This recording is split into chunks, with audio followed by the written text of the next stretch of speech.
Hi, I want to share my free diving journey by Sea Diver PH. And kaya ko pinili yung Sea Diver PH dahil sa competitive price nila tapos very responsive pa sila sa mga messages. So I opt to have their day tour which is 1,500 pesos inclusive of 3 lessons or sessions, the coaching fee, meron pang free t-shirt, tapos a lots of pictures and videos. Pero nag-offer din sila ng overnight. So I went to Ocean Top, nasa Anilao, Mabini, Batangas siya, and from Makati, 2 to 3 hours ang biyahe.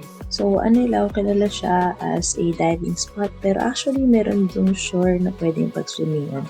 However, yung Ocean Camp, malalim talaga agad siya.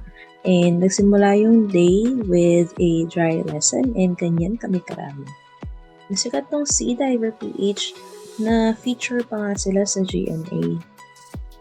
So during the dry lesson, it's very important to listen and remember and understand kung ano yung sinasabi.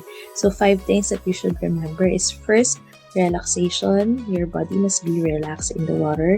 So merong breathing exercise, merong pre-equalization, tapos yung number of times na gagawin mo yun depende kung gaano kalalim. Tapos loading of air, dahil kakailanganin mo yan para magtagal ka sa ilalim ng tubig, and remove the snorkel before you free dive.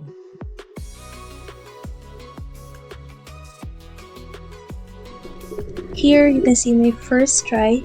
Medyo may mga mali. Yung snorkel, hinubad ko siya sa ilalim na ng water. But this is my first try. Remember na yung body mo dapat parallel sa line. And I think more than 5 meters deep to, and sobrang masakit na yung tenga ko. Hindi ko talaga naabot yung dulo ng line dito. But not bad for the first try. Nakapaglabas pa nga ako ng air sa dulo kaya nagbabubbles. Tapos, papaulit-ulitin ka hanggang maging komportable ka na, tsaka maging tama na yung ginagawa mo. And this is my second try. Masakit pa rin siya sa tenga, kaya pre-equalization is very important. Tapos, after 2 to 3 moves, nag-equalize ako para ilabas yung hangin sa tenga ko kasi feeling ko sasabog na yung eardrums ko.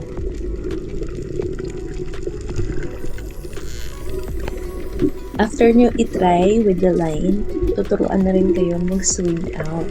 So, sa swim out, you'll still go down using the line, pero you'll try to explore yung area sa labas ng line.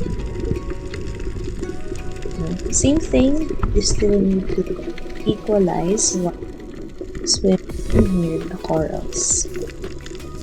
You'll get to try that several times, and I think yung second hanggang sa third and fourth tries ko, mas comfortable na ako.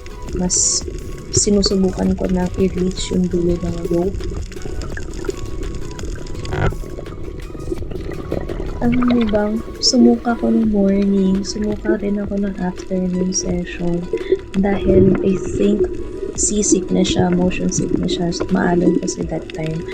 Pero susuka pero hindi susuko. And according kay Coach Liz, next time kailangan ko lang uminom ng Bonamine na non-drowse para okay ako during the free diving. On my first day ng free diving, I get to try passing through the hula hoop. It was a challenge for me kasi non-swimmer ako, pero sinubukan ko pa rin. As you could see, bad finning. Medyo nag-struggle ako, pero I did it.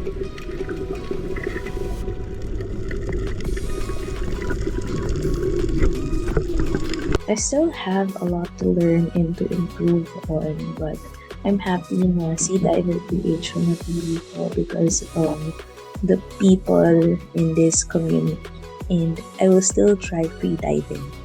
Thank you!